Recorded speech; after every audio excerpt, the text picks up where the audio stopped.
قرآن میں کہتا ہے نماز کے نزدیک نہ جاؤ جب تم حالت نشہ میں ہو۔ اصل میں مولویوں نے قرآن جو ہے وہ اپنے اس دور کے اعتبار سے اسے اس دور میں ڈھال لیا ہے۔ لا تقربوا الصلاۃ وانتم سکارى، نہ آیا کرو نماز کے نزدیک جب تم، نشے کا لفظ نہیں، جب تم ہوش میں نہ ہو۔ جس نشے کی بات یہاں آیت کر رہی ہے یہ ڈرگز کا نشہ نہیں ہے۔ ڈرگز کا نشہ ہو تو وضو ہی نہیں۔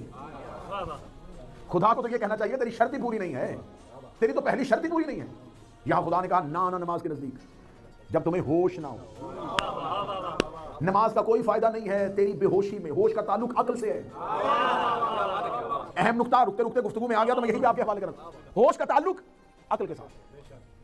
انسان میں اور حیوان میں کیا فرق ہے؟ عقل۔ خدا کہتا ہے میں نے انسان کو خلق کیا ہے عبادت کے لیے، وما خلقت الجن والانس الا لیعبدون، کوئی مقصد نہیں ہے ان کا، صرف عبادت۔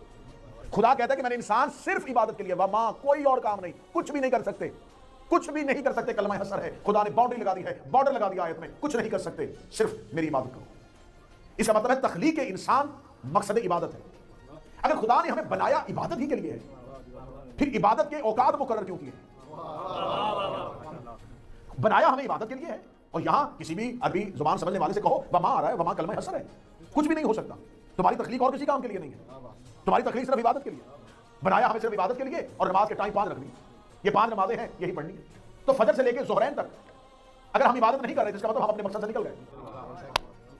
ظہرین سے لے کے مغربین تک درمیان میں کوئی عبادت نہیں، تو اس کا مطلب ہے پھر انسان اپنی مقصد خلقت سے نکل گیا۔ بنایا اسے صرف عبادت کے لیے، نمازیں دن میں 5 دفعہ پڑھا رہا ہے، روزے سال میں 1 دفعہ رکھوا رہا ہے، حج سال میں 1 دفعہ کروا رہا ہے، زکات 1 دفعہ۔ کون سی ایسی عبادت ہے جو ہر لمحہ ہو سکتی ہے؟ کھلم کھلا چیلنج کر کے یہ سوال چھوڑ کے جا رہا ہوں، یا تو آیت بدلی جائے یا پھر بتایا جائے کہ اس آیت میں جو اللہ طلب کر رہا ہے بندے وہ عبادت کر ہی نہیں رہے۔ آیت کچھ کہہ رہی ہے، بندے عبادت کچھ کر رہے ہیں۔ لوگوں نے سمجھا ہے کہ عبادت صرف 5 دفعہ اللہ کے سامنے جھکنے کا نام ہے۔ خدا کہہ رہا ہے وما خلقت الجن والانس الا لیعبدون، میں نے نہیں بنایا تمہیں صرف عبادت کے لیے۔ تو کون سی ایسی عبادت ہے جو ہر لمحہ ہو سکتی ہے، جو ایک ایک لمحے میں ہو سکتی ہے، جو انسان سوتے بھی کر سکتا ہے، جو انسان جاگتے بھی کر سکتا ہے؟ رسول کے دربار میں بندوں نے آ کے پوچھا تھا یا رسول اللہ کوئی ایسی عبادت بتا دے جو اٹھتے بیٹھتے چلتے پھرتے جاگتے سوتے ہو سکے۔ رسول نے اپنی ابا کو دوست میں رکھا اور رکھے گا حب علی العبادہ۔ عقل ہی کا دوسرا نام علی ہے، حدیث ہے اس میں پیغمبر رسول فرماتے ہیں عقل علی ہی کا دوسرا نام ہے۔ اس لیے خدا بار بار قرآن میں کہتا ہے، قرآن میں اس میں عقل والوں کے لیے نشانیاں ہیں۔ خدا کہتا ہے نہ جایا کرو نماز کے نزدیک اگر تم ہوش میں نہیں۔ ہوش کس چیز کا نام ہے؟ میں پھر یہاں پر معصوم کی حدیث کوٹ کروں گا، تفسیر صافی سے لے کے تفسیر نور الثقلین سے لے کے۔ امام سے پوچھا گیا مولا اللہ قرآن میں کہہ رہا ہے مت جاؤ نماز کے نزدیک جب تم ہوش میں نہ ہو، مولا یہ کس ہوش کی بات کر رہا ہے؟ فرمایا اس ہوش کی بات کر رہا ہے جسے ہم ولایت علی کہتے ہیں۔